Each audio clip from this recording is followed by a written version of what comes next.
ठीक है, चलो हम लोग ये वाला क्वेश्चन सॉल्व करते हैं। देखो, ये वाला क्वेश्चन थोड़ा सा कंफ्यूजिंग हो सकता है, पर अगर आप मेरे तरीके से करोगे तो बहुत आसान है, कुछ है नहीं इसके अंदर। वैसे फ्रूट सवाल है एक। देखो, सबसे पहले तो पढ़ते ही इसमें दो तीन चीज़ों का हमें पता लगता है कि एक तो है मिनिमम टाइम और मैक्सिमम टाइम का क्वेश्चन जरूर पूछेगा। देखो, पहला हिंट तो ये रहा कि P1 must start after P3 ends, must start at most 5 minutes after P3 ends. ठीक है। एक ये रहा at least 15 minutes before P4 ends, है ना। तो ये सारे वर्ड्स आपको हिंट देते हैं कि ये जो भी विकेट जो बन रहा है, विकेट जो भी बन रहा है, ये 6 प्रोसेस से होकर के गुजर रहा है और आपसे वो मिनिमम टाइम या मैक्सिमम टाइम पूछेगा। फिर सवाल भी देखते हैं हम लोग, तो सवाल देखने से भी हमें पता लगता है, ये देखो, ये पूछ रखा है इसने मिनिमम टाइम का क्वेश्चन, ये पूछ रखा है इसने मैक्सिमम टाइम का क्वेश्चन। तो ये ऐसे सेट होता है ना, जिनकी 2-3 लाइन पढ़ते हैं हम प्रिडिक्ट कर सकते हैं कि मिनिमम टाइम या मैक्सिमम टाइम का सवाल हमसे पूछेगा। ठीक है ना। तो देखो, इसको करना कैसे। तो देखो, इसको कुछ भी मत करो, 2 डायग्राम बना लो, सिंपल से डायग्राम बनेंगे, उसको देख करके पूरा हो जाएगा। ठीक है। तो सबसे पहले मिनिमम टाइम का डायग्राम बना रहा हूँ। मिनिमम टाइम का डायग्राम देखो मैं कैसे बना रहा हूँ। सबसे पहले मैं P1 प्रोसेस का डायग्राम बना रहा हूँ। इसका टाइम कितना है, 28। तो P1 प्रोसेस को मैं एक एरो से रिप्रेजेंट कर रहा हूँ यहाँ पर, है ना। जहाँ से एरो शुरू हो रहा है इसका मतलब है P1 भी यहीं से शुरू हो रहा है, जहाँ पर ये एरो खत्म हो गया वहाँ से वहाँ, इसका मतलब है कि P1 भी यहाँ पर खत्म हो गया। तो ये है P1 प्रोसेस। इसकी लंबाई कितनी है, यानी कि कितने मिनट का है, तो यह है 28 मिनट का। ठीक है ना। तो 28 मैं यहाँ पर लिख दूंगा, है ना। अब इसके बारे में देख लो कि ये कब शुरू होता है, कब कब खत्म होता है। तो ये कह रहा है must start after P3 ends. तो ये कह रहा है P3 के खत्म होने के बाद ही ये स्टार्ट होता है। तो P3 को इसके पहले खत्म करवा दो, है ना। P3 को मैंने इसके पहले खत्म करवा दिया, यहाँ पर खत्म करवा दिया। पर क्योंकि मैंने अभी अभी बोला कि मैं इसके 2 डायग्राम बनाऊंगा, और अभी वाला डायग्राम जो मैं ये वाला करंट वाला जो डायग्राम बना रहा हूँ, ये मैं बना रहा हूँ मिनिमम टाइम का। तो मैं क्या कोशिश करूँगा, जस्ट खत्म होते ही मैं स्टार्ट करवा दूँ इसको, है ना। तो खत्म होते ही क्या मैं स्टार्ट करवा सकता हूँ क्या, जैसे कि मान लो P3 की लंबाई भी लिख लेते हैं साथ साथ, जब तक मैं बातें कर रहा हूँ आप लोगों से। P3 की लंबाई है 19। अब आप कहोगे P2 को तो छोड़ दिया मैंने बीच में, इसलिए छोड़ दिया क्योंकि P1 के बाद में सीधा P3 था, है ना। तो इसकी लंबाई है 19। तो मैं मिनिमम टाइम में जल्दी से जल्दी सारे प्रोसेस को फिनिश करवाना चाहता हूँ। तो मैं क्या कोशिश करूँगा कि इन दोनों के बीच का जो गैप है 0 हो जाए। तो कुछ लोग कह देंगे कि इसको ऐसे बना देना चाहिए था, यहाँ से ऐसे टच करके P3 को। तो मैं उन लोगों को ये कहूँगा कि फिर उस केस में फिर हम ये वाली बात नहीं कह पाते ना कि P1 जो है वो P3 के बाद ही शुरू होता है। ये तो आपने खत्म होते ही उसी टाइम पर आपने शुरू करवा दिया। बाद का मतलब क्या है, कम से भी कम 1 मिनट के बाद में शुरू हो। ठीक है। तो फिर मैं इन दोनों का गैप मिनिमम रखूंगा, और इस वाले गैप को मैं क्या बोल दूंगा कि ये वाला गैप कितना है, ये वाला गैप है 1 मिनट का। ठीक है। तो इस वाले गैप को क्योंकि मैं मिनिमम टाइम का बना रहा हूँ, तो इस वाले गैप को मुझे 1 मिनट कम से कम रखना जरूरी है, वरना आप ये वाली बात कह नहीं पाओगे। फिर कौन सी वाली बात, कि P3 के खत्म होने के बाद ही P1 शुरू हुआ है। अब कुछ लोग इसमें भी कंफ्यूज हो जाते हैं, must start at most 5 minute after. तो ये कह रहा है कि ज़्यादा से ज़्यादा 5 मिनट बाद शुरू करवा सकते हो, उससे ज़्यादा लेट शुरू नहीं करवा सकते। जैसे कि मान लो P3 खत्म हो रहा है आपका 10 बजे, तो P1 आप कब कब शुरू करवा सकते हो, 10:01, 10:02, 10:03, 10:04, 10:05, 10:06 पर शुरू नहीं करवा सकते। तो ये कह रहा है इसके बाद ही शुरू करवाना है, पर ज़्यादा से ज़्यादा 5 मिनट बाद शुरू करवाना है, और ज़्यादा लेट आपको नहीं करना है। ठीक है। इसके बाद में P3 का एरो हमने बना दिया। तो P3 का एरो बना दिया, इसकी लंबाई है 19 मिनट्स की। और ये कह रहा है अब इसका पढ़ लो, इसका क्या है, किसके किसके साथ में इसका रिलेशन, P2 के साथ में। तो इसके बाद में जंप करके हम P2 के साथ में आ जाएंगे। तो ये कह रहा है must and exactly 10 minutes before P2 ends, है ना। अच्छा, एंडिंग किस चीज़ से रिप्रेजेंट होती है, तो एंडिंग रिप्रेजेंट होती है इस चीज़ से, ये आगे वाली जो टिप है ना एरो की, इससे शुरुआत, स्टार्टिंग कहाँ से शुरू होती है, यहाँ से, है ना। तो चलो ठीक है, इसके बाद में हम लोग बना लेते हैं किसका एरो, जैसे P3 का किसके लिए दे रखा है, P3 का दे रखा है रिलेशन हमें इसके साथ में क्या दे रखा है कि एंड होता है 10 मिनट्स बिफोर P2 एंड्स, है। तो P3 पहले खत्म हो जाता है, P2 बाद में खत्म होता है। यहाँ से हमें क्लियरली एक इंडिकेशन है कि P2 का एरो P3 से भी आगे तक जाएगा, और P2 की लंबाई कितनी है, 32, है ना। ऐसे शुरू होकर के ऐसे जाएगा, ये यहाँ पर गया, यहाँ पर तो हुआ है P2 एंड हो गया इस जगह पर, तो है ना। अब P2 एंड हो गया, इसके 10 मिनट पहले ये खत्म होता है, P3 खत्म होता है ना। तो सबसे पहले मैं इसकी इन्फॉर्मेशन लिख देता हूँ, दिस इज P2। और इसकी लंबाई कितनी है P2 की लंबाई है 32। P2 की लंबाई है 32, है ना। अच्छा देखो, ये जो पूरी जो चीज है, ये जो पूरी चीज है, ये पूरी चीज कितनी है, ये वाली पूरी चीज है, ये यहाँ से लेकर के यहाँ तक की है 10, पूरी ये जो है 10 है, ये पूरी 10 है। क्योंकि मैंने मिनिमम के लिए बनाया, तो ये पूरा कितना हो जाएगा, ये पूरा हो जाएगा 9, है ना। ये पूरा हो जाएगा 9। ठीक है।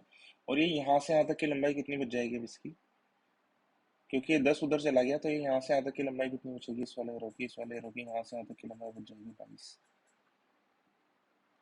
ठीक है, चलो इसके आगे की बात अब हम लोग देखते हैं।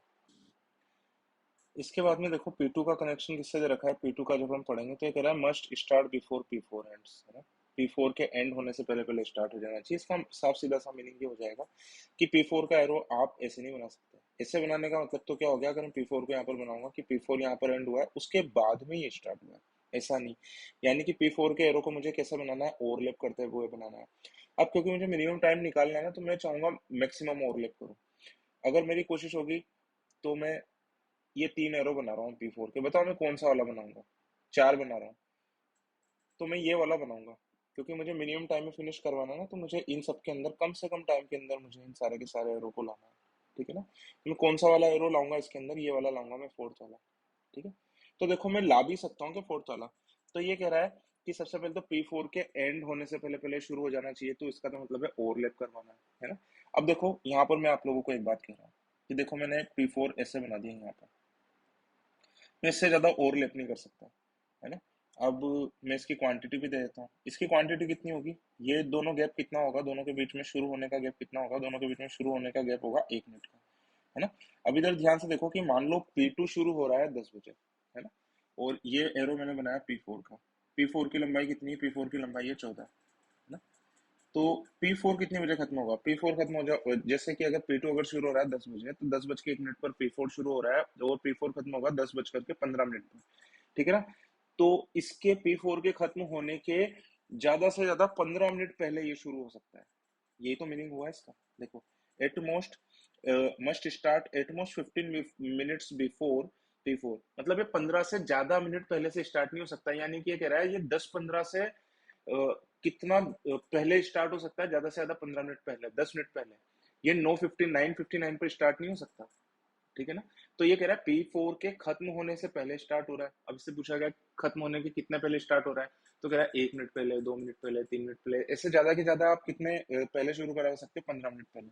तो मैं ज्यादा से ज्यादा खींच करके मैंने P4 के एरो को यहाँ पर बनाया, और ये इस तरीके से बन चुका है। ठीक है ना, अच्छा इधर देखो, अब P4 पर चलते हैं। P4 पर हम लोग चलते हैं, तो ये क्या कह रहा है, must start exactly 20 minutes after P6 start. Starting वाला पॉइंट कौन सा, ये वाला। ये वाला क्लू तो देखो बहुत ही आसान है। ठीक है ना, तो देखो ये मैंने बना दिया है यहाँ पर। ये P6 का पूरा एरो कंप्लीट नहीं हुआ है अभी, है ना, ये वाली बात ध्यान रखना। तो देखो ये है P6 का स्टार्टिंग, और ये है P4 की स्टार्टिंग। दोनों के बीच में गैप कितने का है, दोनों के बीच में गैप होना चाहिए, कितने का गैप होना चाहिए, 20 का गैप होना चाहिए। ठीक है ना, 20 का गैप होना चाहिए। ये वाला गैप ऑलरेडी हमें पता ही है, ये वाला गैप 1 का है। यानी कि यहाँ से यहाँ तक, यहाँ से यहाँ तक का गैप कितना होना चाहिए, यहाँ से यहाँ तक का गैप कितना होना चाहिए, तो यहाँ से यहाँ तक का गैप होना चाहिए 19। ठीक है, बात समझ में आ गई होगी सभी लोगों को। अच्छा तो देखो, अभी मैंने P6 पूरा नहीं बनाया, P6 की लंबाई एक बार देख लेते हैं हम लोग। तो P6 की लंबाई कितनी आ रही है, 33। तो इसकी लंबाई में लिख देता हूँ यहाँ पर, कितनी आ रही है, 33। ठीक है, इसकी लंबाई 33 आ रही है। तो देखो यहाँ तक अभी जितना एरो मैंने बना रखा है ये 20 हो गया, मुझे 13 और आगे ले जाना है। तो P4 खुद 14 है, तो इससे थोड़ा सा पहले तक ये खत्म हो जा रहा है यहाँ तक। ठीक है, बात आ गई सभी लोगों को समझ में, है ना। इसके बाद में देखो P5 हम लोग देख लेते हैं, है ना। इधर ध्यान से देखो, जैसे P6 भी आप देख सकते थे, तो P6 का कनेक्शन वापस किससे है, P4 से। और P6 और P4, वैसे ये वाला जो क्लू है ये अपने आप ही फुलफिल्ड है, इसके लिए हमें एक्स्ट्रा दिमाग लगाने की बिल्कुल भी जरूरत नहीं है। ठीक है ना, आप मीनिंग निकाल करके देख लेना इसका, ये फुलफिल्ड है। क्यों, क्योंकि ये दोनों जो एरो ना ये रिजिडली बाउंड है आपस में एक दूसरे से, है ना। तो हम चेंज कर ही नहीं सकते। ये बोल रखा है ना 20 मिनट्स बाद ही शुरुआत करवानी इसकी P4 की, तो ऑलरेडी फुलफिल्ड है ना। इसका मीनिंग निकाल करके देख लेना। P5 27 मिनट इसकी लंबाई है, और ये P3 के खत्म होने के पहले पहले ये खत्म हो जाता है ना। यानी कि जो ये P5 है इसको मैं बना रहा हूँ ऑरेंज कलर से। अब P3 खत्म हो रहा है इस जगह पर, यानी कि मुझे इसके पहले पहले ही बनाना है 27 लंबाई का। तो देखो ये वाला काफी लूज है, ये वाला एरो काफी लूज है। आप इसको ऐसे भी बना सकते हो, ऐसे भी बना सकते हो, है ना। और मैं नीचे बना करके बता देता हूँ, ऐसे ही बना सकते हो। तो इसकी लंबाई कितनी है P5 की, 27। अब ऐसे चेक कर लेते हैं कि ये वाला बना सकते हैं या नहीं बना सकते। तो देखो यहाँ से यहाँ तक की लंबाई कितनी है, 19 और 22 कितनी है, 41, है ना। तो 27 तो यहाँ तक हो गया, तो यहाँ से यहाँ तक की लंबाई कितनी आ रही है, 27 और 41 कितनी आ रही है, 14 आ रही है। ठीक है ना, मतलब अगर मैं इसको P6 के साथ भी शुरू करवाऊं तो इसे पूरा घसीट करके यहाँ से भी शुरू करवा सकते हैं क्या इस चीज को। तो देखो क्लू फुलफिल हो रहा है या नहीं हो रहा। तो ये कह रहा है must and at most 25 minute before P3। इसका मतलब क्या है, ज्यादा से ज्यादा 25 मिनट पहले खत्म हो सकता है, 26 मिनट पहले खत्म नहीं हो सकता, 24 मिनट पहले भी खत्म हो सकता है, 20 मिनट पहले भी खत्म हो सकता है, 14 मिनट पहले भी खत्म हो सकता है। तो यहाँ पर ऐसे ही बना सकते हैं। अब कुछ लोग कहेंगे कि ऐसे बना देते थोड़ा सा, ये P6 के पॉइंट से पीछे निकाल देते, तो फिर मैं उन लोगों को यही जवाब दूंगा कि अगर ऐसे अगर हम लोग बना देते तो फिर मिनिमम टाइम थोड़ी ना आता। तो इसका मतलब क्या, P5 का जो एरो है वो काफी लूज है, ये आराम से बहुत आराम से एडजस्ट हो सकता है। बस ये वाली बात हमें ध्यान रखनी है कि हमें इसको रखना है इस वाली लाइन के इधर इधर ही रखना है P5 के एरो को, ठीक है ना। तो मिनिमम टाइम देखो हम लोगों का आ गया यहाँ पे, है ना।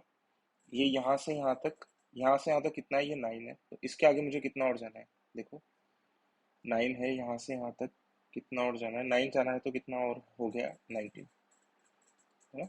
तो वैसे मैं आप लोगों से रैंडमली पूछ लेता हूँ कि टोटल मिनिमम कितने टाइम में ये पूरा प्रोसेस फॉलो खत्म हो सकता है। तो 19 प्लस 22 कितना हो जाएगा, 41।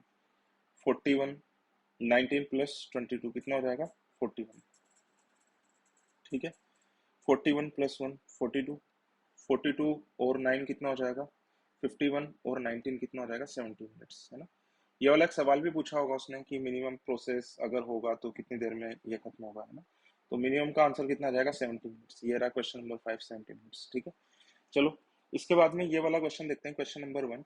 ये कह रहा है इफ द विजेट is manufactured in the minimum possible time which of the following process can be third to end. तो तीसरे नंबर पर कौन सा वाला प्रोसेस खत्म हो सकता है। खत्म होने का मतलब क्या है कि आपको ये आगे वाला एरो देखना है।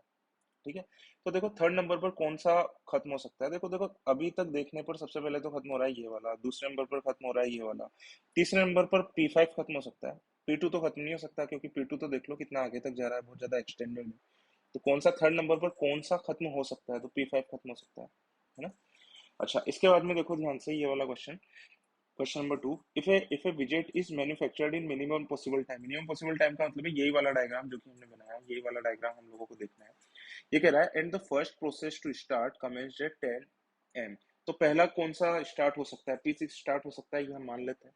ठीक है, तो ये बोल रहा है at what time will P2 start, है ना। तो ये 10 बजे स्टार्ट हो रहा है, 10 बजे स्टार्ट हो रहा है, तो हमें कितना क्या पता है कि 19 मिनट के बाद में ये स्टार्ट हो जाता है P2, ये लिख रखा है यहाँ पे। तो P6 अगर पहला प्रोसेस स्टार्ट होने वाला, ठीक है ना, तो P2 कब स्टार्ट होगा, P2 स्टार्ट होगा 10:19 पे। ठीक है, ये आ गया इसका आंसर। तो देखो मिनिमम टाइम वाले तो हमने सारे क्वेश्चन कर लिए, अब एक बार है ना हम लोग मैक्सिमम टाइम वाले भी क्वेश्चन कर लेते हैं। देखो मैं बना लेता हूँ उसको। तो सबसे पहले तो शुरुआत हम लोग उसकी यहीं से ही करेंगे कि P1 और P3 के बीच में हम लोग मैक्सिमम डिस्टेंस लेंगे, है ना। तो ये है P1 और मैं इसके बाद में बना रहा हूँ P3। P3 और इन दोनों के बीच में मैक्सिमम डिस्टेंस कितनी हो सकती है, इन दोनों के बीच में मैक्सिमम डिस्टेंस हो सकती है 5 मिनट की।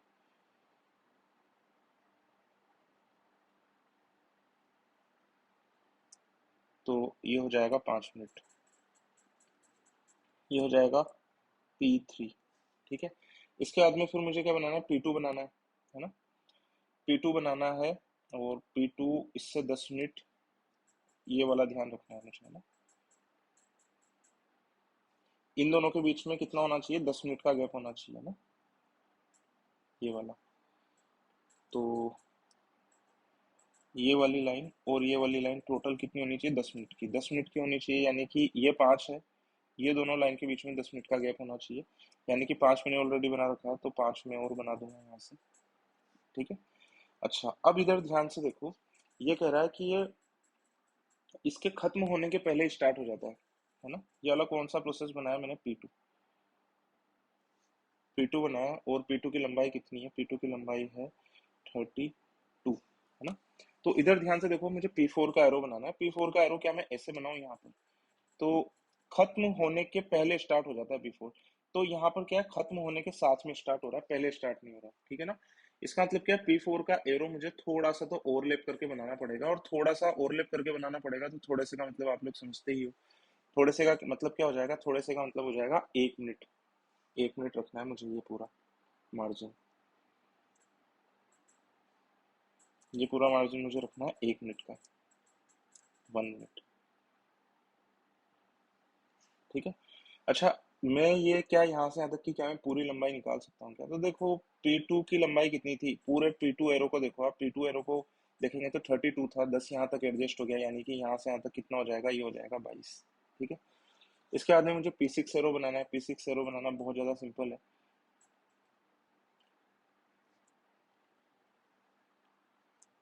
P6 एरो बिल्कुल एग्जैक्टली यहाँ तक बनेगा ना, क्योंकि ये P4 जो है इससे एक ज्यादा है, तो ये तो हो जाएगा P4 और ये हो जाएगा P6। ठीक है। P6 की लंबाई कितनी दे रखी है हमें, 33।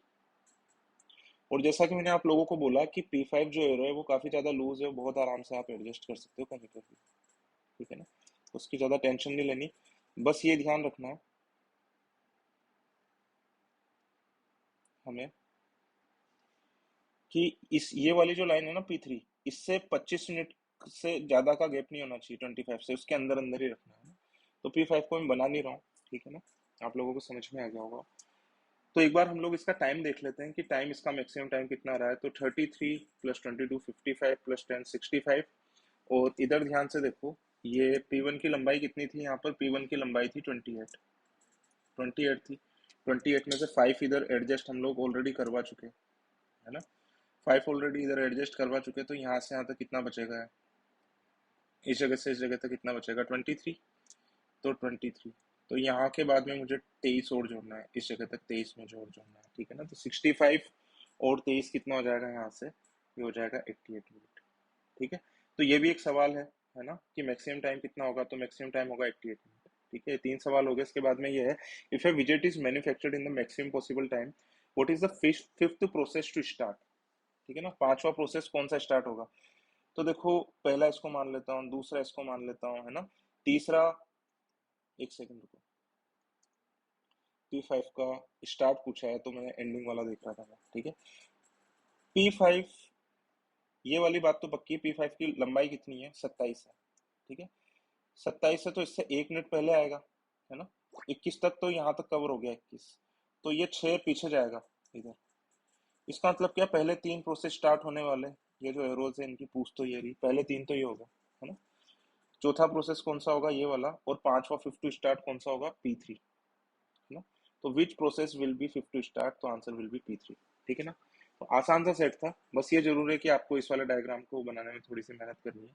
कमेंट करके मुझे जरूर बताना आप लोग यूट्यूब चैनल के अंदर जो भी मैं वीडियो अपलोड करूंगा उसके कमेंट बॉक्स में, कि आपको इसका सोल्यूशन कैसा लगा, आसान लगा, मुश्किल लगा। ठीक है। ठीक है, चलो ये वाला सेट करते हैं, नंबर फिल करने वाला सेट है, आसान सेट की गिनती में ही आएगा। ये मैंने क्या लिख रखा है, टोटल नंबर ऑफ जो कंपार्टमेंट्स जिसने दे रखे हैं ना, ये मैंने यहाँ पर लिख दिया नीचे, है ना। टोटल नंबर ऑफ कंपार्टमेंट ये वाला, total number of non AC compartment मैंने यहाँ पर ली थी। ठीक है, चलो इससे करना शुरू करते हैं। सबसे पहला क्लू क्या है इसका, सबसे पहला क्लू है इसका कि the number of AC compartment in Shatabdi, यानी कि is same as the number of non AC compartment in Rajdhani, यानी कि अगर ये वाला अगर एक्स है तो ये वाला भी एक्स है। क्लू 1 तो पूरा हुआ। क्लू 2 क्या है, the number of AC compartment इन फलकनुमा, इसको अगर मैं वाई मान लूँ तो ये बोल रहा है 6 less than the number of non AC compartment in grand trunk, यानी कि इसके अंदर कितना हो जाएगा, ये हो जाएगा y+6। ठीक है, दूसरा वाला भी पूरा हुआ। तीसरा वाला क्या है, the number of AC compartment is in राजधानी इज ग्रेटर देन 5, तो राजधानी के अंदर जो एसी कंपार्टमेंट है ये ग्रेटर देन 5 होंगी। While the train with the least number of AC compartment is not संपर्क क्रांति, तो यहाँ पर लीस्ट नंबर नहीं आएगा, यहाँ पर लीस्ट नंबर नहीं आएगा। चाहो तो लिख लो, ना दिमाग में याद रखना। ठीक है, इसके बाद में देखो ये वाला क्लू भी हो गया पूरा। इसके बाद में फोर्थ वाला क्लू, मतलब बहुत ज्यादा कॉन्क्रीट क्लू लग नहीं रहे अभी तक इतने पड़े। फोर्थ वाला क्या था, total number of compartment in राजधानी इन Duronto combined is greater than 37 and is same as the total number of non-AC compartment in Falaknuma शताब्दी। तो नॉन एसी कंपार्टमेंट इन फलकनुमा शताब्दी, यानी कि ये इन दोनों जो डॉट का जो सम है ये किसके बराबर है, total number of compartment in राजधानी एंड दुरंतो, ठीक है ना। तो सबसे पहले तो ये देखो, और ये क्या बोल रहा है, ग्रेटर देन 37 है। तो 37 से ग्रेटर क्या क्या आ सकता है, 37 नहीं, 37 से ग्रेटर 38 आ सकता है, 39 आ सकता है, 40 आ सकता है, 41 आ सकता है। इन दोनों का सबसे ग्रेटर सम क्या हो सकता है, इन दोनों का तो सबसे ग्रेटर सम 40 हो सकता है ना। यानी कि इन दोनों ब्लू डॉट का सबसे मैक्सिमम सम कितना हो सकता है, 40 हो सकता है, ठीक है। तो हमें देखना है क्या इधर से भी 40 आ सकता है क्या, किन्हीं दो का सम 40 तो आ रहा है, 30 + 10 इधर से भी आ रहा है, 30 + 10, 41 नहीं आ सकता क्या, 39 आ सकता है क्या यहाँ से, किन्हीं भी दो का सम, देखो एक बार, 39 आ सकता है, 40 तो आ सकता है, 39 आ सकता है, 39 26 + 13 से आता, 23 + 16 से आता, 20 + 19 से आता, 39 तो नहीं आ रहा है क्या, 38 आ सकता है, 38 30 + 8 से आता, 26 + 12 से आता, 23 + 15 से आता, है ना, 20 + 18 से आता, नहीं आ सकता, यानी कि बनेगा तो केवल 40 ही है। और 40 कैसे बन सकता है, 40 अपने आप में दो तीन तरीकों से बन सकता है, एक तो बन सकता है 30 + 10 से बन सकता है, और 26 14 से बन सकता है, और किससे बन सकता है, 23 17 से बन सकता है, ठीक है। तो यहाँ तक तो बात समझ में आ जाएगी सभी लोगों को। तो इसका मतलब क्या है कि ये जो कह रहा है ना कि total number of compartment in राजधानी इन दुरंतो सेम है किसके, नॉन एसी कंपार्टमेंट इन फलकनुमा शताब्दी के, तो दोनों सेम नंबर कितने हो जाएंगे, 40 हो जाएंगे। तो ये वाली बात तो हमें पता चल गई कि मुझे अगर 40 अगर करना भी है हमको, ठीक है, तो 40 होने का इस तरफ तो तीन तीन तरीके हैं, इस तरफ से तीन तीन तरीके हैं, इस तरफ एक ही तरीका है, 19 और 21 का, है ना। तो इतना तो लिखा ही जा सकता है, इसको मिटा दो। तो 19 21 कहाँ कहाँ पर आएगा पता नहीं है, तो दोनों लिख लो, 19 यहाँ पर है, 21 यहाँ पर है, 21 यहाँ पर है, तो फिर 19 यहाँ पर है ना, बाद में एलिमिनेट कर लेंगे इन केसेस को, ठीक। देखो पढ़ने के लिए तो कुछ रह नहीं गया, जितनी भी इंफॉर्मेशन थी सारी की सारी मैं लिख चुका हूँ, तो जो भी सॉल्व होगा यहीं से सॉल्व होगा, ठीक है।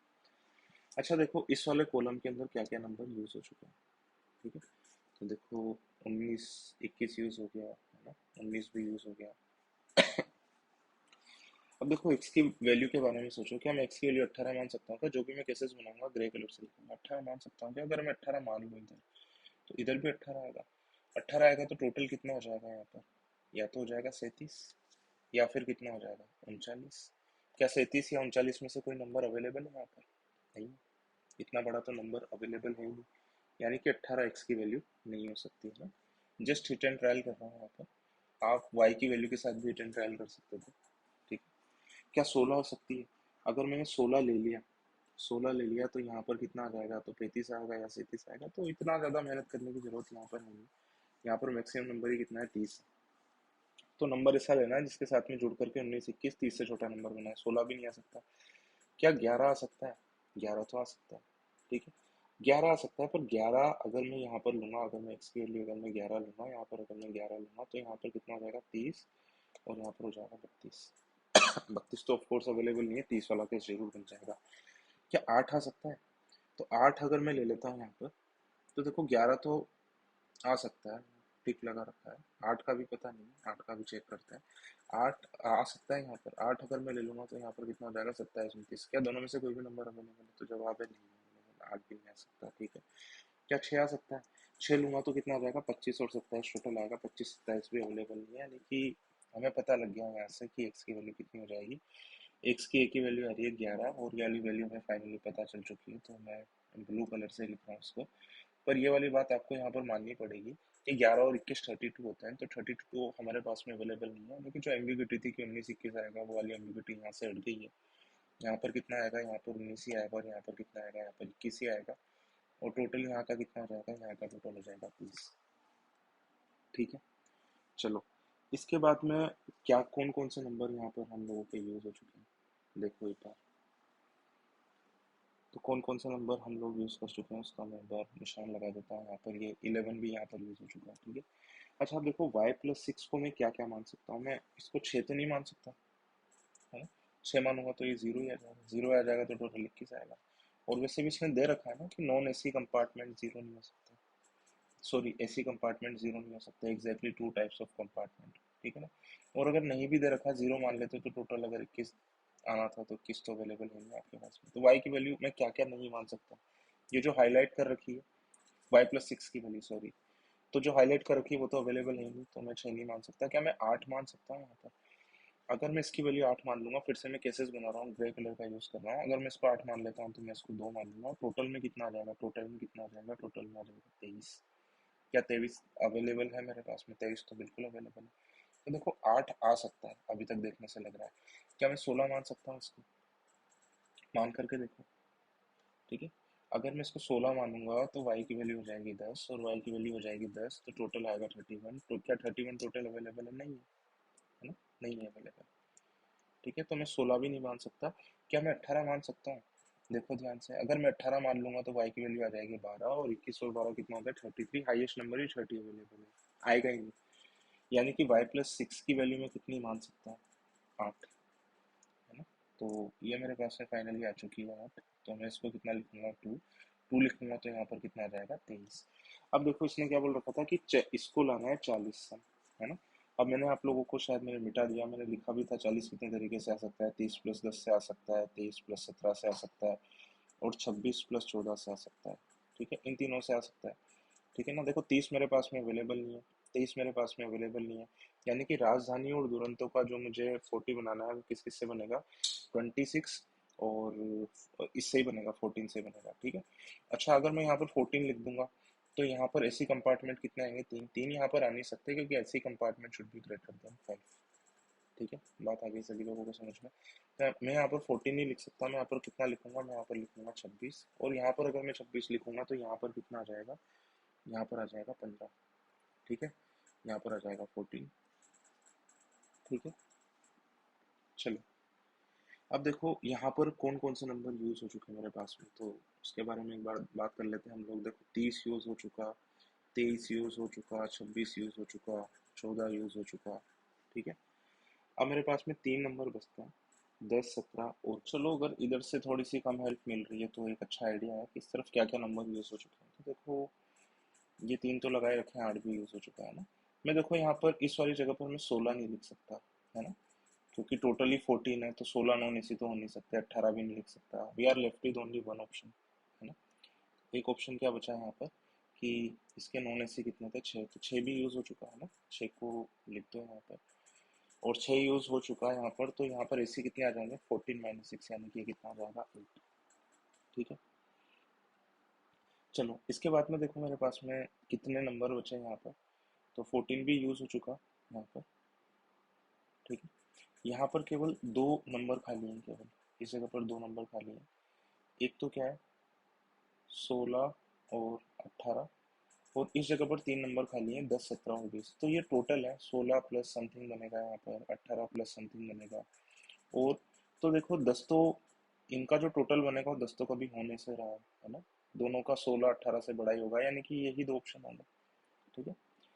तो इधर देखो इन दोनों का टोटल क्या क्या हो सकता है। पहले तो देखो 18 वाले का टोटल क्या क्या हो सकता है, 18 प्लस समथिंग करके 10 तो बनना नहीं है, 17 भी नहीं बनना है, यानी कि 20 ही बनना है, ठीक है ना। तो एक तो हमारे पास में वो क्या आ जाएगा, कॉम्बिनेशन 20 टोटल, और 18 नॉन एसी और 2 एसी, ये आ जाएगा। और दूसरा कॉम्बिनेशन हमारे पास में क्या आएगा, 17, 16 और एक का आ जाएगा, एक कॉम्बिनेशन हमारे पास में ही आ जाएगा, ठीक है। तो अब हम लोग देखते हैं कि कौन सी चीज़ कहाँ पर आएगी। तो देखो एक बात की तरफ ध्यान देने की जरूरत है, यहाँ पर least number of AC compartment आ रहा है 1, यानी कि ये तीनों डब्बे खाली चाहिए, एक डब्बे में अलग कॉम्बिनेशन और एक डब्बे में अलग कॉम्बिनेशन रखेंगे, मतलब एक यहाँ पर एक यहाँ पर रखेंगे हम लोग। तो आप लोगों को पता चले गया होगा 17 16 एक में यहाँ पर नहीं रख सकता, क्योंकि एक आ जाएगा तो यहाँ पर लिस्ट नहीं आएगा, मना कर रखा है इसने। यानी कि 17 16 और एक वाला कहाँ पर आएगा, 17 16 और एक वाला यहीं पर ही आएगा। और जो दूसरा वाला था, कौन सा वाला, 20 18 और 2, वो यहीं पर ही आएगा, 20 18 और 2, ठीक है। सारे फिल हो गए, अब तो यहाँ पर एक ही बचा है केवल 10, तो 10 यहाँ पर आ जाएगा और यहाँ पर 2 आ जाएगा, ठीक है। तो इस तरीके से टेबल ये कंप्लीट हो गई, और इसके क्वेश्चन मुझे नहीं लगता कि ज़्यादा मुश्किल होंगे, तो आप सब लोग इसे आसानी से कर सकते हो। इसके अलावा दो सेट जो हम लोगों ने छोड़ा है तो वो बड़े आसान से सेट है है ना। तो आप लोग उनको ट्राई करना, आपको आ जाएंगे बहुत आराम से। ठीक है, चलो, आपको वीडियो कैसा लगा आप कमेंट करके ज़रूर बताना। हम लोग मिलेंगे